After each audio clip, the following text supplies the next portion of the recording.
Bulletin ముందుగా headlines. Shri ఎన్ రామచంద్రరావు గారు మీడియాతో మాట్లాడుతున్నారు.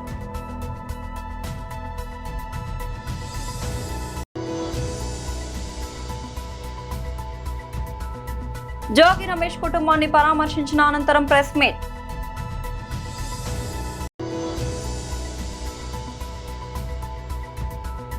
తెలంగాణ భవన్లో బీఆర్ఎస్ నాయకుల ప్రెస్ మీట్.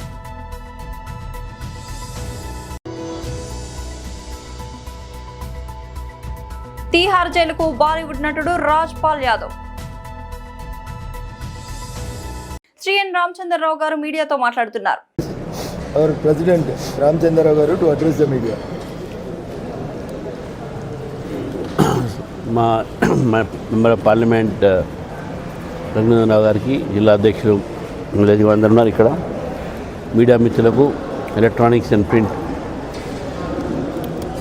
ఈరోజు మున్సిపల్ ఎన్నికలు ఇంకా 3 రోజులు ఉండగా పూర్తి క్యాన్వాసింగ్ పూర్తి అవుతున్న సందర్భంగా దాదాపు 23 మున్సిపాలిటీలు, అంటే ఆ 7 కార్పొరేషన్లు, 116 మున్సిపాలిటీస్లో భారతీయ జనతా పార్టీ చాలా మంచి వాతావరణంలో పోటీ చేస్తూ ఉన్నది. ఇటు భారతీయ జనతా పార్టీకు ప్రజలు మద్దతు పెద్ద ఎత్తున ఇస్తున్నారని చెప్పి స్పష్టంగా మాకు కనబడతా ఉన్నది. కాంగ్రెస్ పార్టీ మేకపోతు గంభీరంతో మేము 100 గెలుస్తాం, మేము అన్ని గెలుస్తాం అనేది చెప్పుకుంటున్నారు. మనకు బీఆర్ఎస్ పార్టీ నైతికంగానే వాళ్లకు ఓటడే అధికారం తెలంగాణలో కోల్పోయారు.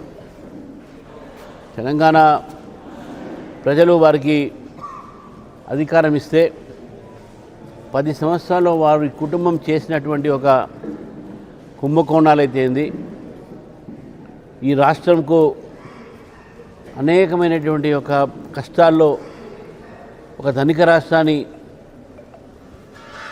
అప్పుల రాష్ట్రంగా మార్చినటువంటి ఘనత బీఆర్ఎస్ పార్టీది. కాబట్టి ప్రజలు ఇంకా బీఆర్ఎస్ పార్టీని నమ్మే పరిస్థితి లేరు. అటు కాంగ్రెస్ పార్టీ, ఇటు బీఆర్ఎస్ పార్టీ రెండు కూడా ఒకే ఒక దారిలో వాళ్ళు నడుస్తూ ఉన్నారు. వారు అవినీతి చేశారు, వీరు అవినీతి చేశారు. వారు ప్రజలకు ఇచ్చినటువంటి ఒక వాగ్దానాలు పూర్తి చేయలేదు, వీరు పూర్తి చేయలేదు. వారు ఇల్లు కడతారు, డబుల్ బెడ్రూమ్, వాళ్ళు కట్టలేదు, వీళ్ళు ఇందిరమ్మ ఇల్లు ఇస్తాను, వీళ్ళు కట్టలేదు. అంటే దేంట్లో చూసినా కూడా వాళ్ళు అవినీతి చేశారు, వీళ్ళు అవినీతి చేశారు. అవినీతి అనేది ఈ 2 పార్టీలు, దాంట్లో 2 అన్నదమ్ములు, ట్విన్స్, 2 కమల పిల్లలు. వాళ్ళు లక్షలాది కోట్లు 10 ఏళ్ళు చేస్తే వీరు కొన్ని ఒక వేలాది కోట్లు 2 ఏళ్ళు చేశారు. వారికి ఇంకా 2 ఏళ్ళు ఉంటే వాళ్ళు కూడా 1,00,000 పూర్తి చేస్తారు, అంత వేగంగా. నేను చెప్పిన మాట కాదు కదా, వాళ్ళ సొంతంగా డిప్యూటీ సీఎంఏ నైనీ కోల్ బ్లాక్స్ని, ఒక కాంట్రాక్ట్ని క్యాన్సిల్ చేయటమే అనుమానానికి దారితీస్తుంది ఎంతవరకు జరిగిందని. వాళ్ళ దగ్గర ఉన్నటువంటి మంత్రి ఓఎస్డీనే ఒక కార్పొరేట్ ఇండస్ట్రీస్ మీద తుపాకీ పెట్టి బెదిరించే విషయాల్లో మనకు దేశం ఎంత అవినీతి జరుగుతోంది, ఎన్ని కాంట్రాక్టులు ఎవరికి ఇస్తున్నారు, ఏమి ఇస్తున్నారు అనేది మనకు స్పష్టంగా కనబడుతుంది. ఈ అవినీతి ఇవన్నీ కూడా. అయితే నేను రేవంత్ రెడ్డి గారు మాట్లాడుతూ మాట అన్నారు, మేము సిబిఐకి ఇచ్చినాం కదా కాళేశ్వరం, మనం ఎందుకు అరెస్ట్ చేయట్లేదు, వీళ్ళిద్దరు ఒకటి అని చెప్తా ఉన్నారు. సిబిఐకి ఇచ్చిన మాట వాస్తవమే. ఏమి ఇచ్చారు? కాళేశ్వరం ప్రాజెక్టులో అవినీతిని ఇవ్వలే. నేను ఈరోజు కూడా మీ యొక్క పత్రికా ఒక విలేకరులతో, మీ యొక్క ప్రసార సాధనాలతో తెలంగాణ ప్రజలు చెప్తా ఉన్నాను. జోగి రమేష్ కుటుంబాన్ని పరామర్శించిన అనంతరం ప్రెస్ మీట్. జోగి రమేష్ తిరుపతికి పోతా ఉన్నాడు. తంబళ్ళపల్లిలో వీళ్ళు అక్రమంగా ఈయన మీద పెట్టిన కేసుకు సంబంధించిన కోర్టుకు అటెండ్ కావడానికి ఈ విషయం దారిలో తనకు ఫోన్లు చేసి ఈ మాదిరిగా గుమికూడుతూ ఉన్నారు మనుషులు అని చెప్పి 2 గంటల నుంచి 5 గంటల దాకా జరిగిన ఈ ప్రక్రియలో తనకు సమాచారం వస్తే 2 గంటల ప్రాంతంలో తను ఏసీపీకి కూడా ఫోన్ చేస్తే కనీసము లోకల్ సిఐకి కూడా చేస్తే కనీసము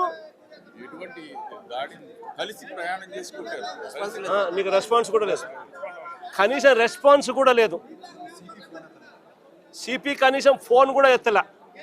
నేను అడుగుతా ఉన్నా, ఈ మాదిరిగా ఇక్కడే కాదు, అక్కడ అంబటి రాంబాబు అన్న విషయంలో కూడా అంతే.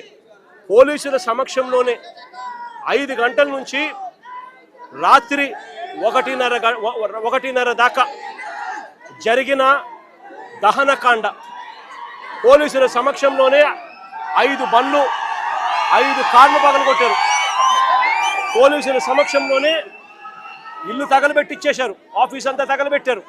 పోలీసుల సమక్షంలోనే ఇంట్లో అద్దాలన్నీ కూడా పగలగొట్టారు.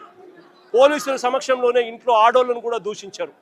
ఇక్కడ కూడా అంతే, పోలీసుల సమక్షంలోనే పోలీసులే పాత్రదారులుగా పోలీసులు కలిసి చేస్తూ ఉన్న డ్రామాలో ఇదంతా కూడా జరుగుతూ ఉంది.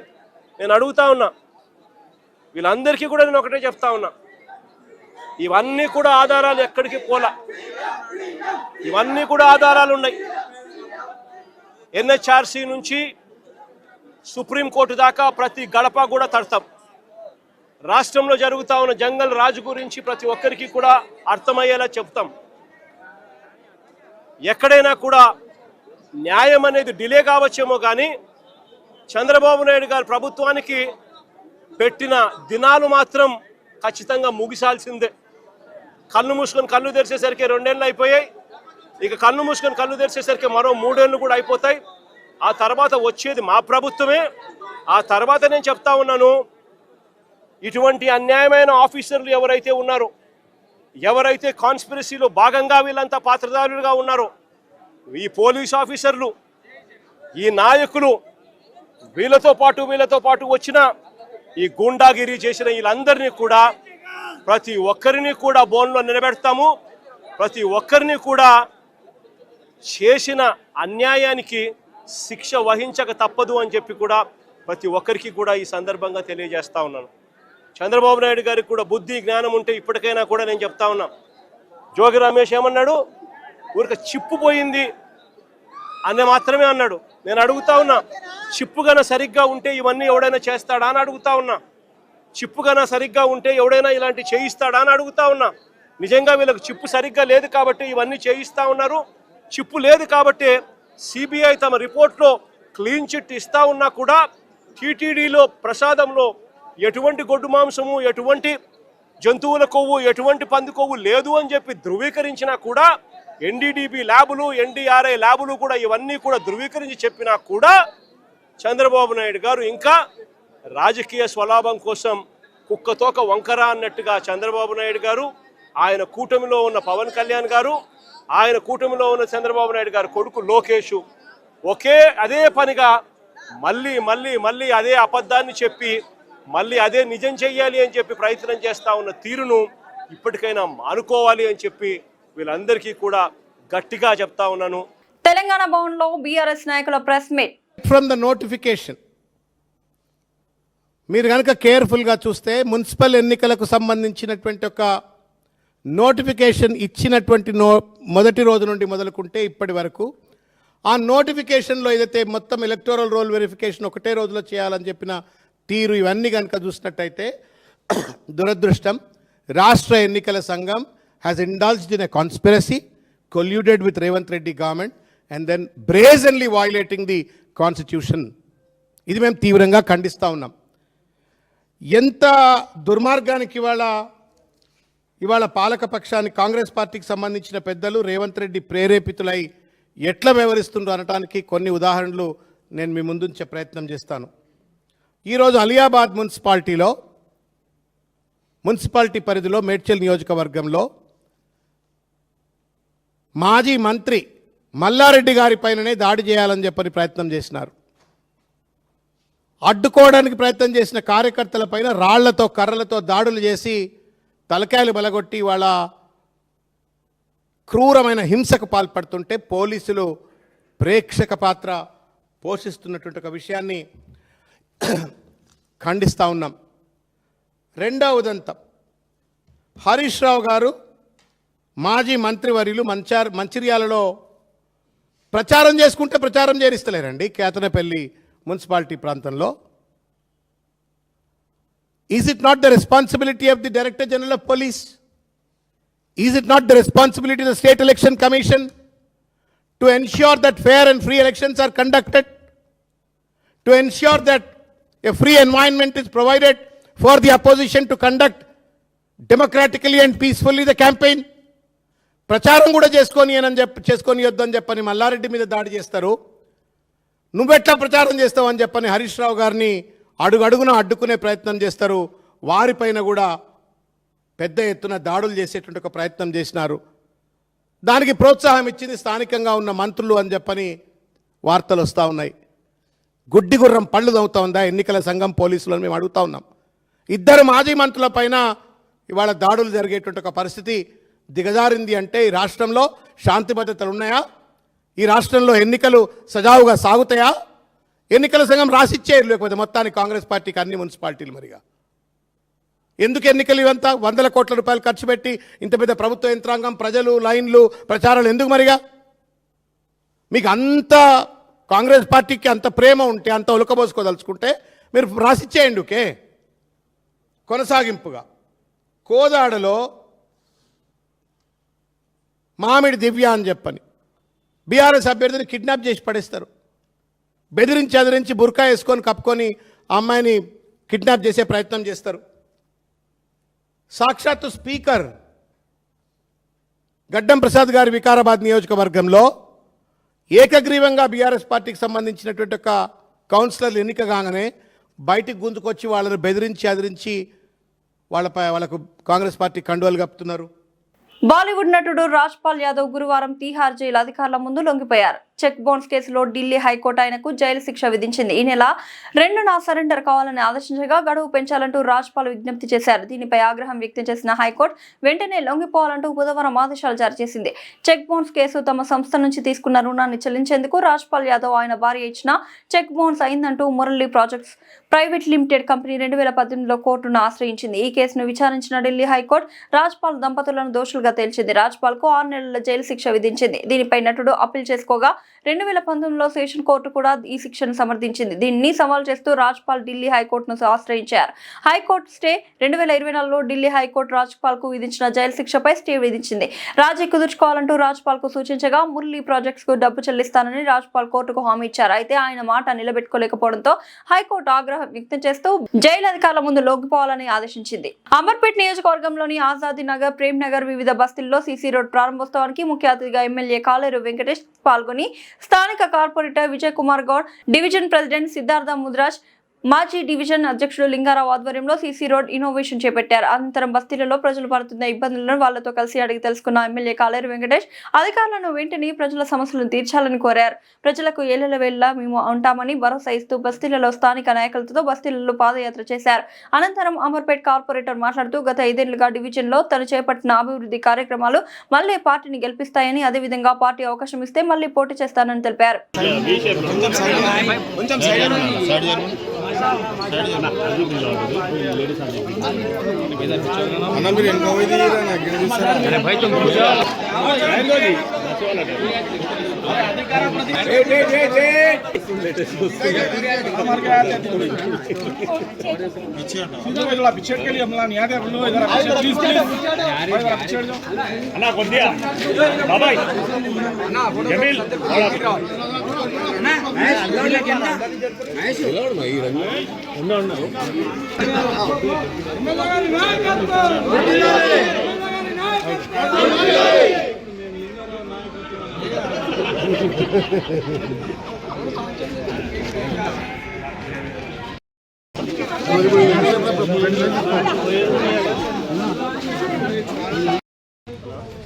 మీ దగ్గర ఉందా లేదా? లేదంటే లేదు, నీ ఎస్టిమేషన్ కొత్త పెట్టారు సార్ అండి.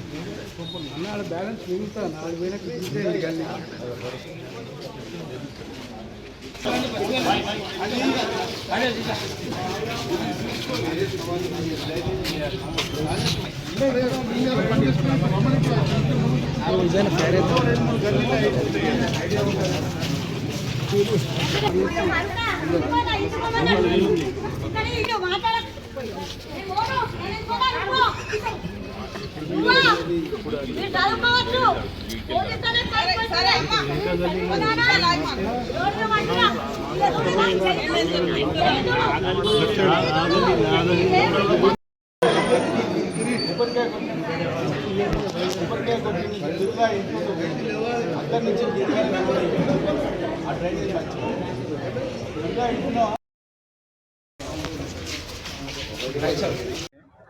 అందరికి నమస్కారం.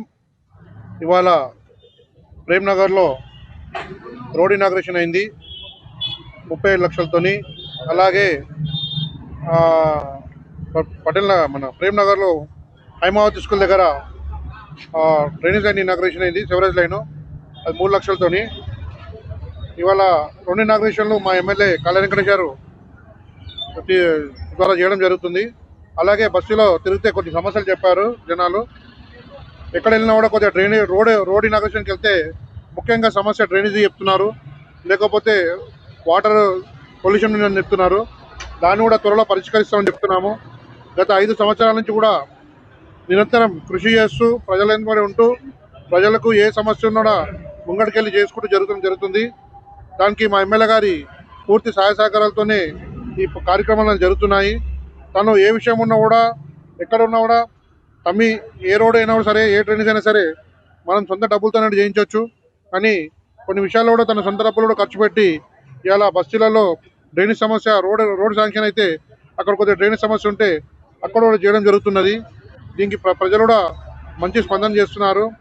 అలాగే ప్రేమ్నగర్లో ముఖ్యంగా కొన్ని ఏరియాలలో లైట్లు రావడం లేదు. లైట్ల గురించి కూడా ఇవాళ చెప్పడం జరిగింది. కొత్త లైట్లు కూడా ఏర్పాటు చేయడం జరుగుతుంది. మొన్న లైట్స్ వచ్చాయి, కాకపోతే టెక్నికల్గా ఈ లైట్స్ వాళ్ళవి జిహెచ్ఎంసీకి డైవర్ట్ అయినాయి కాబట్టి కొద్దిగా డిస్టర్బెన్స్ అయింది. ఆ డిస్టర్బెన్స్ వల్ల కూడా కొద్దిగా లైట్లు రావడం లేట్ అయింది. ఈ 2-3 రోజులలో దాన్ని కూడా లైట్స్ అన్ని హ్యాండ్ ఓవర్ చేసుకొని ప్రతి గలీలో లైట్లు వెలిగేటట్టు చేస్తున్నాం. ఎందుకంటే రాబోయేది రంజాన్ కాబట్టి ప్రతి ఏరియాలో, ప్రతి మసీద్ దగ్గర లైట్లు ఉండాలని మా ఎమ్మెల్యే గారు నేను కోరడం జరుగుతుంది. కాబట్టి మేము తప్పకు అధికారులకు కూడా చెప్తున్నాము, ఏ విషయంలో కూడా రాజీ పడాల్సిన అవసరం లేదు. మేము కానీ ఎమ్మెల్యే కానీ ముంగటుండి కావాలంటే ఆ ఏరియాలో పోయి ఆ సమస్యను పరిష్కరిస్తామని చెప్తున్నాం. 2 డివిజన్లు అవుతున్నాయి కాబట్టి రిజర్వేషన్స్ బట్టి ఎక్కడైనా కూడా పోటీ చేయొచ్చు. కాకపోతే అందరు కూడా అవకాశాలు ఇప్పుడు అందరికి వస్తాయి కాబట్టి అందరూ కూడా అడగవచ్చు, దాంట్లో ఏం బాధ లేదు. అందరూ కూడా పోటీ చేసుకోవచ్చు. కాకపోతే ప్రజల ఆశీర్వాదంతో నన్ను మళ్ళీ గెలిపిస్తారని ఆశిస్తున్నాను. వరంగల్ జిల్లా వరంగల్ 35వ డివిజన్ శివనగర్ ప్రాంతంలో సీసీ రోడ్డు పనులకు రాష్ట్ర దేవాదాయ ధర్మాదాయ శాఖ మంత్రి కొండా సురేఖ శంకుస్థాపన చేశారు. శివనగర్ ప్రాంత ప్రజలకు మెరుగైన మౌలిక వసతులు అందించాలనే లక్ష్యంతో ఈ పనులు ప్రారంభించినట్లు మంత్రి తెలిపారు. రహదారుల అభివృద్ధితో స్థానికులకు ప్రయాణ సౌకర్యం మెరుగుపడుతుందని అన్నారు. ఈ కార్యక్రమంలో స్థానిక కార్పొరేటర్ సోమిశెట్టి ప్రవీణ్ మాట్లాడుతూ శివనగర్ ప్రాంతంలో ఎంతో కాలంగా సీసీ రోడ్ల అవసరం ఉందని తెలిపారు. ప్రభుత్వ సహకారంతో అభివృద్ధి పనులు దశల వారీగా చేపడుతున్నామని తెలిపారు. ప్రజల సమస్యలను గురించి పరిష్కారానికి కృషి చేస్తున్నట్లు పేర్కొన్నారు. ఈ శంకుస్థాపన కార్యక్రమంలో కాంగ్రెస్ నాయకులు గోపాల్, నవీన్ రాజ్, శ్రీరామ్, రాజేష్, పగడాల సతీష్, శ్రీనివాస్, శివ పాల్గొన్నారు. కాంగ్రెస్ కార్యకర్తలు పెద్ద సంఖ్యలో హాజరై కార్యక్రమాన్ని విజయవంతం చేశారు. శివనగర్ ప్రాంత అభివృద్ధికి ప్రభుత్వం పూర్తి సహకారం అందిస్తుందని నాయకులు తెలిపారు.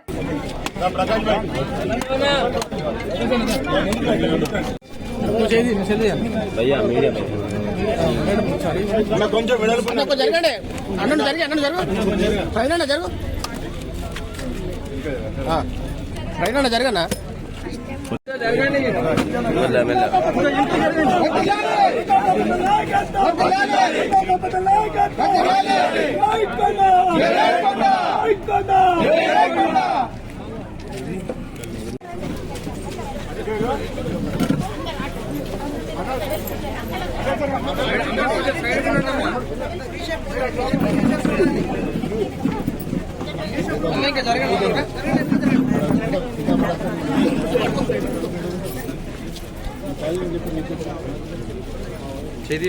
ఈ నెల 11న తెలంగాణ మున్సిపల్ ఎన్నికలు జరగనున్నాయి. ఈ నేపథ్యంలో మంగళగిరిలోని తన క్యాంపు కార్యాలయంలో తెలంగాణ జనసేన నేతలతో పవన్ భేటీ అయ్యారు.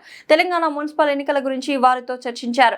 ఎన్నికల్లో ఎలా ముందుకు వెళ్లాలనే దానిపై దిశానిర్దేశం చేశారు. ఈ సమావేశంలో పార్టీ ఉపాధ్యక్షుడు బొంగునూరి మహేందర్ రెడ్డి, ప్రధాన కార్యదర్శి రామ్ తల్లూరి, తెలంగాణ ఇన్ఛార్జ్ శంకర్ గౌడ్, రాజలింగం, సాగర్, ఆర్కే నాయుడు తదితర ముఖ్య నేతలు పాల్గొన్నారు. ఎన్నికలకు సమయం దగ్గర పడుతుండటంతో ఇప్పటికే ఎన్నికల ప్రచారం ఊపందుకుంది. అత్యధిక స్థానాలు గెలుచుకొని సత్తా చాటాలని కాంగ్రెస్, బీఆర్ఎస్ పార్టీలు పట్టుదలగా ఉన్నాయి. పోటీలో బీజేపీ కాస్త వెనుకబడినట్టు కల్పిస్తున్న తరుణంలో తెలంగాణ బీజేపీ అధ్యక్షుడు రామచంద్రరావు కీలక ప్రకటన చేశారు. తాను కేంద్ర మంత్రి కిషన్ రెడ్డి, పవన్ కళ్యాణ్ ను కలిశామని, మున్సిపల్ ఎన్నికల్లో బీజేపీకి ఆయన పూర్తి మద్దతు తెలిపారని వెల్లడించారు. బులెటిన్ ముగించే ముందు హెడ్లైన్స్ మరోసారి. ఇది శ్రీ ఎన్ రామచంద్రరావు గారు మీడియాతో మాట్లాడుతున్నారు.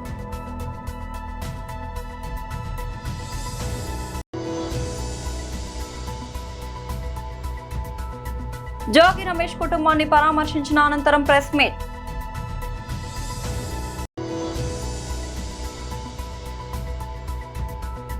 తెలంగాణ భవన్లో బీఆర్ఎస్ నాయకుల ప్రెస్ మీట్.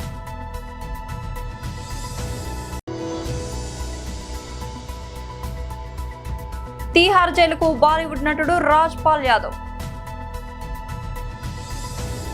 బులెటిన్ అప్డేట్ మరొక బులెటిన్లో మళ్ళీ కలుద్దాం. అంతవరకు సెలవు.